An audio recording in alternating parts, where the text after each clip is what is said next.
back to the Amanda Seales Show. I am Amanda Seales, and we are in the midst of our group chat topic of the week. We actually have one more caller. The conversation that we've been having is like, can you or how do you be a cheerleader for your partner without dimming your light? Is it possible? Let's hear from our last caller. Hey, Amanda, this is James calling from D.C. Listen, Hey. I was listening to with the Simone Biles and dimming her light to her husband. That's cool if it's her choice, if she want to do that, or it's a mutual decision. I mean, he shouldn't be just telling her to do that, and then she got to do it. Because, you know, you can submit, I don't want to say submit to your husband, but defer to your husband because he's the head of the household. But I don't think, you know, there's a problem with it as long as they mutually decide that, and she's with that, and she's with that choice. I mean, it's cool to do that. But he should be a cheerleader for her, too. I mean, for whatever she's doing, whatever she's trying to do and accomplish, too. Be some equality there. Cheer for one another. But if it has to be when one dims the light to bring up the other one, then it should be a mutual decision, not just one way. That's just how I feel about that. Thanks.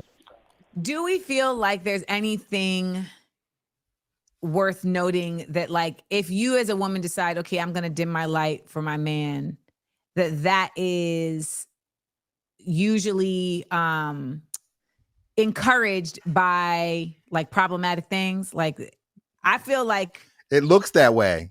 It does. It looks that way. Because I'm like, I don't know why my man would even want me to do that. And the thing with what he was saying, I think it's a difference between those two because they're in the public eye and it's going to look a certain way when she says certain things and he says certain things. So they both need to be conscious and aware of that when they do interviews. They should have did some pre-interview talk. What we going to go on here and talk about? What we not going to go on here and talk about? Because I can see it from both ways in this. And it's, you know, it's because they're in the public eye. I mean, I think it's true. I mean, I will say that when you're in the public eye, you can't be like flippant in how you talk about things, right? Like even just forgetting the word and or saying but instead of and can change the whole meaning of a phrase, right? And people will absolutely parse out every little, you know, word you said and be like, whoa, whoa, whoa, whoa, whoa, whoa. So like that's a real thing. They're young people. They're young people. They're in a young relationship. I mean, I think that there's a lot of grace, not even grace, because what do they need grace from us for? But I think there's something to be said for also acknowledging that, like as young folks, you're also trying to learn how to navigate your own individualism, your own identity, you know, like for Simone, I don't think y'all understand that when you're a gymnast at her level, like you have been sheltered in such a way that it is a very different experience in the world for you than it is for those of us who were in like regular school, you know, for 12 years and, you know, playing sports and going to prom and stuff. Like Simone Biles has been an elite level gymnast training like 8 hours a day with the same people every day, like getting tutored, like since she was like 11 or something like that.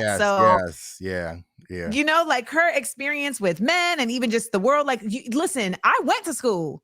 Until I got to college, like I was very innocent and naive. Like I definitely had a full, like mind blowing. I was like, these are men. Like, where am I?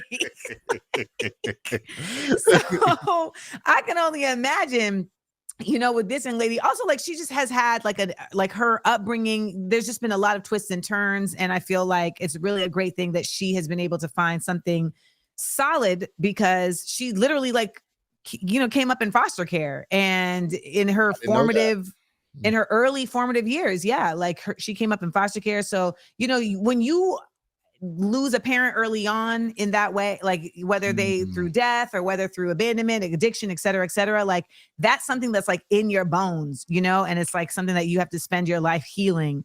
And, whether it's divorce, whether it's just someone being a deadbeat, like it's incarceration. There's a million reasons why this happens. But as children, our bodies like literally resonated as abandonment. Like even if like a parent got deployed to go to war, like your 7-month-old baby body doesn't know that. Wow. but it feels the experience of exit. And so for the rest of your life, you are like, moving in a certain way to fix that. And it's important to have people around you that help you make good decisions and not just ones that are out of trauma. Yeah. Wow. That's deep. We went there today. We went there today. But we've been talking about cheerleading. And so here's a cheer that you guys can deploy for your partners. All right. Ready? Okay. You've got to be progressive. Be progressive. Don't be possessive. Be possessive. BEIMPRESSIVE. Be impressive. Don't be oppressive. Yes. Those words of the day have been working out for us. Yes. I'm doing spirit fingers right now. Yay! Coming up in our next group chat Thursday, it continues because we're going to talk about sex. I had a man tell me that you got to be a cheerleader in bed and sex one time. We'll get into that. We'll be right back to the Amanda Seales Show.